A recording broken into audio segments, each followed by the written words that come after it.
Hi hello, പ്രീതാസ് വ്ലോഗിലേക്ക് സ്വാഗതം. എല്ലാവരും സുഖമായിരിക്കുന്നു എന്ന് കരുതുന്നു. ഇന്ന് ഓശാന ഞായറാഴ്ചയാണ്, കുരുത്തോല പെരുന്നാൾ. ക്രിസ്ത്യൻസിനൊക്കെ വളരെ പ്രധാനപ്പെട്ട ദിവസമാണ്. കുരുത്തോല പ്രദക്ഷിണമൊക്കെ നടത്തി പള്ളികളിലൊക്കെ പ്രത്യേക പ്രാർത്ഥനകളൊക്കെ ഉണ്ട്. എല്ലാവരും അതിലൊക്കെ പങ്കെടുത്ത് വന്ന് കാണുമെന്ന് കരുതുന്നു. ഇനി നാളെ വിഷുവാണ്.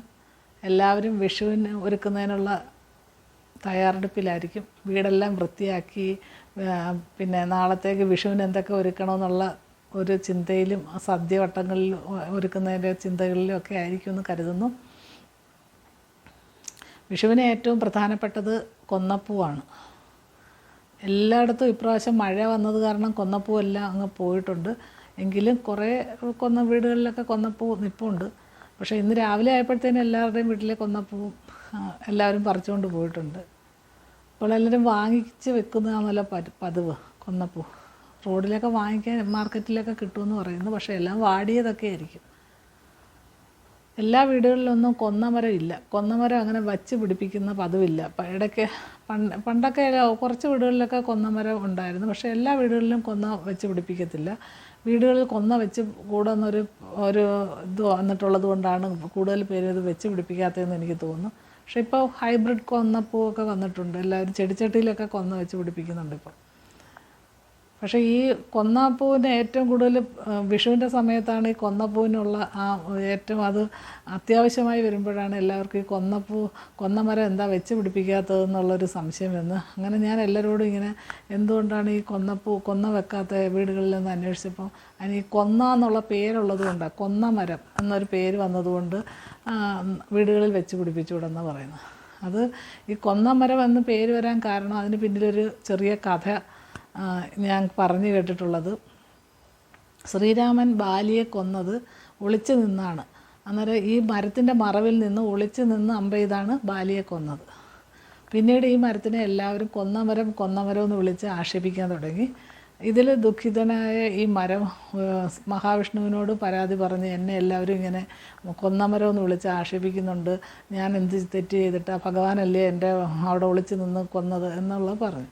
അപ്പോൾ ഭഗവാൻ പറഞ്ഞു, നിനക്ക് കഴിഞ്ഞ ജന്മത്തിൽ നീ ഒരു മഹാത്മാവിനെ ഇല്ലാത്ത കാര്യം പറഞ്ഞ് അദ്ദേഹത്തിൻ്റെ മനസ്സ് വിഷമിപ്പിച്ചത് കൊണ്ടാണ് നിനക്ക് ഈ ജന്മത്തിൽ ഇങ്ങനൊരു പേരുദോഷം വരാൻ കാരണമുണ്ടായത്. അതുകൊണ്ട് നിൻ്റെ പേരൊരിക്കലും മാറാൻ പോകുന്നില്ല. പക്ഷേ നിനക്ക് ഒരിക്കൽ നിനക്ക് നല്ലൊരു സ്ഥാനം, എനിക്കുള്ള അടുത്ത് തന്നെ നല്ലൊരു സ്ഥാനം നിനക്ക് ഉണ്ടാവും എന്ന് അനുഗ്രഹിച്ചു പറഞ്ഞു. അതിനുശേഷം കുറേ വർഷങ്ങൾക്ക് ശേഷം കലിയുഗത്തിൽ ശ്രീകൃഷ്ണൻ ഗുരുവായൂർ ശ്രീകൃഷ്ണൻ്റെ ഇതൊക്കെ വെച്ചതിന് ശേഷം അവിടെ അമ്പലമൊക്കെ ആയതിനു ശേഷം പിന്നീടുണ്ടായ ഒരു കഥയെന്ന് പറയുന്നത്, ഒരു ബ്രാഹ്മണ ബാലൻ, ദരിദ്രനായ ഒരു ബ്രാഹ്മണ ബാലൻ ഗുരുവായൂർ അമ്പലത്തിനടുത്ത് താമസം ഉണ്ടായിരുന്നു. ആ കുട്ടി എന്നും അവിടെ വന്ന് കളിക്കുന്ന പതിവുണ്ടായിരുന്നു. അപ്പോൾ ശ്രീകൃഷ്ണൻ ബാലരൂപത്തിൽ ഈ കുട്ടിയോടൊപ്പം കളിക്കുമായിരുന്നു, എന്നും കളിക്കുമായിരുന്നു. കണ്ണൻ എന്നും കുട്ടിയായിട്ട് കളിച്ചുകൊണ്ടിരിക്കുക. അങ്ങനെ ഇരിക്കെ ഒരു ഭക്തൻ അവിടെ ഭഗവാന് ഒരു അരിഞ്ഞാണം സമർപ്പിച്ചു. നല്ല കിങ്ങിണിയൊക്കെ ഉള്ളൊരു അരിഞ്ഞാണം സമർപ്പിച്ചു. അങ്ങനെ എല്ലാ ദിവസത്തെയും പോലെ ഈ ബാലനോടൊപ്പം കളിക്കാൻ ഭഗവാൻ വന്നു. ഒരുപാട് നേരം കളിച്ചു കഴിഞ്ഞിട്ട് പോകാൻ നേരം ഈ കൊതി കൊണ്ട് ഈ ബാലൻ പിന്നെ കണ്ണനോട് ചോദിച്ചു, ഈ അരിഞ്ഞാണം എനിക്കൊന്ന് എൻ്റെ അരയിലൊന്ന് കെട്ടാൻ തരുമോ എന്ന് ചോദിച്ചു. ഭഗവാൻ അത് ഊരിക്കൊടുത്തു. ഈ ബാലൻ അത് അരിഞ്ഞാണവും ഇട്ടുകൊണ്ട് വീട്ടിൽ പോയി. പിറ്റേ ദിവസം രാവിലെ മേൽശാന്തി ഇത് തുറക്കുമ്പോൾ ഭഗവാന്റെ അരയിൽ അരിഞ്ഞാണം കാണുന്നില്ല. അങ്ങനെ എല്ലാവരും അറിഞ്ഞു വിളിച്ചു കൂട്ടി എല്ലാം കഴിഞ്ഞപ്പോൾ ഈ കുട്ടിയുടെ ബ്രാഹ്മണ ബാലനെ വിളിച്ചപ്പോൾ അവൻ്റെ കയ്യിൽ ഈ അരിഞ്ഞാണം കണ്ടു. അങ്ങനെ എല്ലാവരും കൂടി ആ കുട്ടിയെ ശിക്ഷിക്കാനായിട്ട് ഒരുങ്ങി. അവൻ കുറേ പ്രാവശ്യം പറഞ്ഞു, ഇത് ഞാൻ എടുത്തതല്ല, എനിക്ക് കണ്ണൻ തന്നതാന്ന് പറഞ്ഞിട്ട് ആരും വിശ്വസിച്ചില്ല. അങ്ങനെ കുട്ടിയെ ശിക്ഷിക്കാൻ തുടങ്ങുമ്പോൾ കുട്ടിയുടെ കരച്ചിൽ കണ്ട് അവസാനം ആകെ വിഷമിച്ച് നിൽക്കുമ്പോൾ ഈ കുട്ടി കണ്ണനോട് പറഞ്ഞു, എനിക്ക് ഇത്രയും എന്നെ ആരും വിശ്വസിക്കുന്നില്ല കണ്ണ, അതുകൊണ്ട് നീ തന്നെ ഇതിനൊരു പരിഹാരം കണ്ടെത്തണമെന്ന് പറഞ്ഞിട്ട് ഈ അരിഞ്ഞാണം എടുത്ത് ഒറ്റ എറി വെച്ച് കൊടുക്കും. എറിയുമ്പോഴത്തേന് ഇത് ചെന്ന് വീഴുന്നത് ഒരു കൊന്നമരത്തിലായിരുന്നു. ആ കൊന്നമരം അപ്പോൾ തന്നെ നിറച്ച് പൂത്ത് ഇതേപോലെ അരിഞ്ഞാണത്തിൻ്റെ കിങ്ങിണി പോലെ ആ കൊന്നപ്പൂ തൂങ്ങി കിടന്നു. അത് കണ്ടപ്പോഴത്തേക്കിന് അതോടൊപ്പം തന്നെ ഭഗവാൻ ശ്രീകോവിലിൽ നിന്ന് അരുളി ചെയ്തു, ഇനി എല്ലാ വർഷവും വിഷുവിന് അന്ന് എല്ലാ ദിവസവും എന്നെ കണി കാണുന്നവർക്ക്, ഈ പൂ കണി കാണുന്നവർക്ക് എല്ലാവിധ സമ്പൽ സമൃദ്ധിയും ഉണ്ടാകുമെന്ന് പറയുകയും പിറ്റേ ദിവസം വിഷു ആയതുകൊണ്ട് എല്ലാവരും ആ പൂ പറിച്ചു വെച്ച് കണി കാണുകയും ചെയ്തു. അങ്ങനെ കൊന്നമരത്തിനും ഒരു മോക്ഷം കിട്ടി. ഈ കുട്ടിയുടെ സത്യം വിജയിക്കുകയും ചെയ്തു. അങ്ങനെ ഒരു കഥ ഞാൻ എൻ്റെ കൊച്ചുനാളിൽ വായിച്ചിട്ടുള്ളതുകൊണ്ട് കുറച്ച് പറഞ്ഞ് കേട്ടിട്ടുണ്ട്. ബാലരമ പൂമ്പാറ്റയിൽ ഇങ്ങനെ അമർചിത്ര കഥകളായിട്ട് വന്ന് വായിച്ച കഥകളാണ് ഞാനിപ്പോൾ പറഞ്ഞത്. അങ്ങനെയാണ് കണിക്കൊന്നയ്ക്ക് ഇത്ര പ്രാധാന്യം വരാനും വിഷുവിന് അത് എല്ലാവരും കണി കാണുന്നതിലെ മുഖ്യ വസ്തു ആയതും എന്നാണ് പറയുന്നത്. ഇപ്പോൾ പിന്നെ കേരളത്തിൻ്റെ പ്രധാനപ്പെട്ട ഔദ്യോഗിക പുഷ്പം ഏതാ? കണിക്കൊന്നയാണ്. അതും ഒരു പ്രധാനമാണ്. പിന്നെ വിഷുവിന് ബാക്കി എല്ലാ കൃഷ്ണൻ്റെ ഫോട്ടോ, അതുപോലെ പിന്നെ വാൽക്കണ്ണാടി, പിന്നെ എല്ലാവിധ അതുപോലെ വിളവെടുപ്പ് ഉത്സവമായതുകൊണ്ട് വിളവെടുപ്പിൻ്റെ എല്ലാം നമ്മൾ വെക്കും. ചക്ക, മാങ്ങ, അതേപോലെ പിന്നെ പറങ്കിമാവിൻ്റെ എന്തെല്ലാം നമ്മുടെ വീട്ടിൽ ഫലവൃക്ഷങ്ങളുണ്ടോ അതെല്ലാം വെക്കുമല്ലോ. അതുകൊണ്ട് വിളവെടുപ്പ് ഉത്സവമായിട്ട് നമ്മൾ വിഷുവിനെ കാണുന്നുണ്ട്. എന്തായാലും ധനധാന്യ സമൃദ്ധിയാണ് നമ്മുടെ വിഷുവിൻ്റെ പ്രധാനം. പിന്നീട് നമ്മൾ ദീപാവലിക്ക് ഈ തെക്കോട്ട് ഒരുപാട് സ്ഥലങ്ങളിൽ ദീപാവലിക്ക് പടക്കം പൊട്ടിക്കും. പക്ഷേ വിഷുവിന് അങ്ങനെ പടക്കം പൊട്ടിക്കുന്ന പതിവില്ല. പക്ഷേ വടക്കോട്ട് എല്ലായിടും ശരിക്കും പടക്കം പൊട്ടിക്കും. അത് ഭഗവാൻ താരകാസുരനെ വധിച്ച ഒരു ദിവസമായിട്ട് ആഘോഷിക്കുന്നത് കൊണ്ട് പടക്കം പൊട്ടിച്ച് ഭഗവാനെ എതിരേൽക്കുന്ന ഒരു ഐതിഹ്യമുണ്ട്. അങ്ങനെ അതുകൊണ്ടായിരിക്കും പടക്കം പൊട്ടിക്കുന്നത്. പക്ഷെ നമ്മൾ ഈ സൈഡുകാർക്ക് അങ്ങനെ വലിയ പടക്കം പൊട്ടിക്കുന്ന പതിവില്ല. പക്ഷേ വിഷു സദ്യ കേമമായിട്ടുണ്ടാക്കും.